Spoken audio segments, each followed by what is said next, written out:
25 Quadratmetern und ich zeige euch heute mal, wie das Ganze möglich ist, auf 25 Quadratmetern wirklich komfortabel zu leben.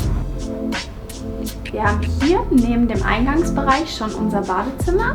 Wir gehen mal rein.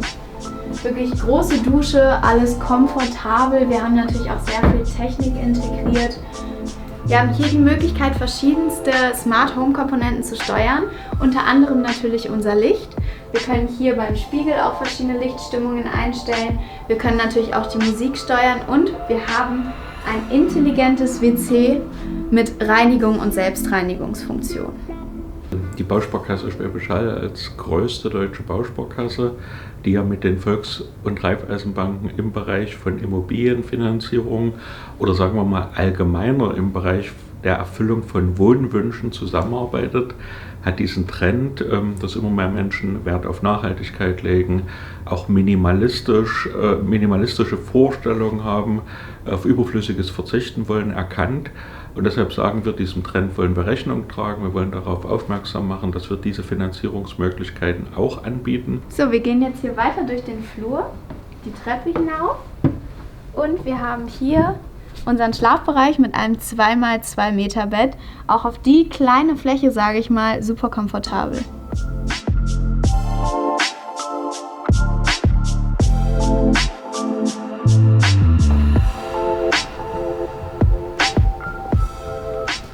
Dann landen wir hier im Kochbereich, aber auch im Wohn- und Essbereich.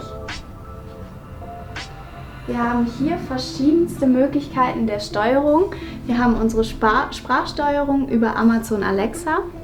Wir können hier über ein sogenanntes Touchpanel in die verschiedenen Wohnbereiche hineinklicken und dann jede einzelne Smart Home Komponente auf dieser sensitiven Oberfläche ansteuern.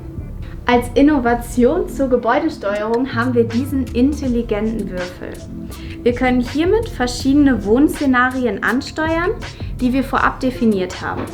Zur Erklärung, wir haben hier eine Kontaktfläche, die mit in die Steuerung läuft und die ausliest, welche Oberfläche oben ist, wenn man den Würfel auf diese Fläche stellt. Ich zeige das jetzt mal am Beispiel der Kochszene. Wir stellen den Würfel mit der gewünschten Oberfläche nach oben auf die Fläche und wir sehen, was sich im Haus verändert. Die Beleuchtung fokussiert sich hier auf den Kochbereich, im restlichen Haus wird die Beleuchtung zurückgenommen. Unser Dachfenster öffnet sich, damit wir beim Kochen Lüftung haben und unser Rauchwarnmelder hier im Essbereich deaktiviert sich für den Zeitraum. Zusätzlich haben wir hier noch eine Kindersicherung im Kochbereich, die sich jetzt auch vorerst deaktiviert. Wir sind offen für Finanzierungen jedweder Tiny Häuser. Es kommt also nicht unbedingt darauf an, dieses Tiny House zu finanzieren. Wichtig ist, dass eine Grundschuld eingetragen werden kann, das Tiny House also mit dem Erdboden fest verbunden ist. Und eine Besonderheit gegenüber den herkömmlichen Baufinanzierungen ist, dass die Laufzeit maximal 10 Jahre betragen darf. Wir haben hier auch ein sogenanntes Außerhaus-Szenario. Man kennt das vielleicht von seiner Mama oder von seiner Oma. Wenn eine ältere Person das Haus verlässt, dann kommt es ja öfter mal vor, dass sie noch 3-mal zurückläuft und schaut, ist das Fenster zu, falls es jetzt regnet, habe ich den Herd ausgeschaltet, ist das Bügeleisen ausgesteckt. Das ist alles nicht mehr notwendig. Wir müssen diesen Würfel einfach nur mit der gewünschten Oberfläche nach oben auf die Fläche stellen. Und das Haus reagiert und leistet all das, was man normalerweise manuell machen müsste, im Hintergrund von selber. Unsere Jalousien gehen runter, Fenster schließen sich und die Verbraucher fahren natürlich auch runter. Auch die Fußbodenheizung wird runterreguliert.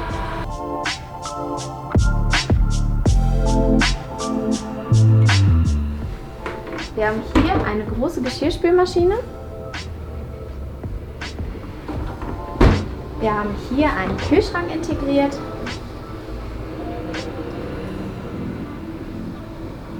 Natürlich haben wir auch für Kaffeeliebhaber eine große Kaffeemaschine mit dabei.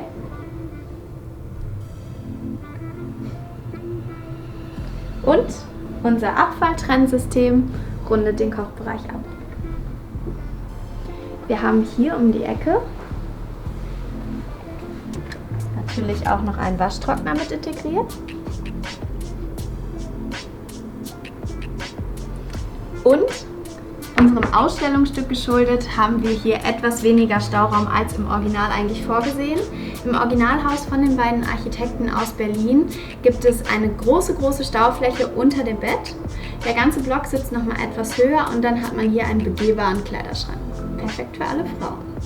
Wir haben hier die Möglichkeit, per Knopfdruck unsere Glasscheibe auf unsichtbar zu machen bzw. auf durchsichtig zu machen und können jetzt schauen, was vor der Haustür los ist.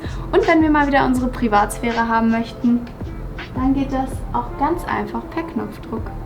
Also ich habe mal ausgerechnet, wie zwei verschiedene Finanzierungsmodelle aussehen könnten. Die gute Nachricht ist, die Zinsen sind natürlich sehr niedrig, da ist kaum noch Luft nach unten.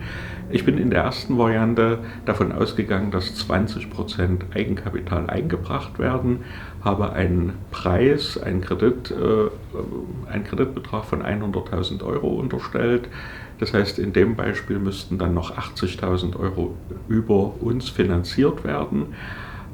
Das würden wir über eine Laufzeit von 10 Jahren darstellen und die monatliche Rate ist dann ziemlich genau 600 Euro. Wir können das auch ohne Eigenkapital finanzieren. Das empfehlen wir nicht, weil die Belastungen natürlich höher sind und es immer gut ist, wenn jemand schon vorgespart hat. Aber auch das Beispiel sage ich Ihnen gern. 100.000 Euro ohne Eigenkapital, der Zinssatz ist dann knapp über 1% und die monatliche Rate steigt von 600 auf etwa 850 Euro im Monat.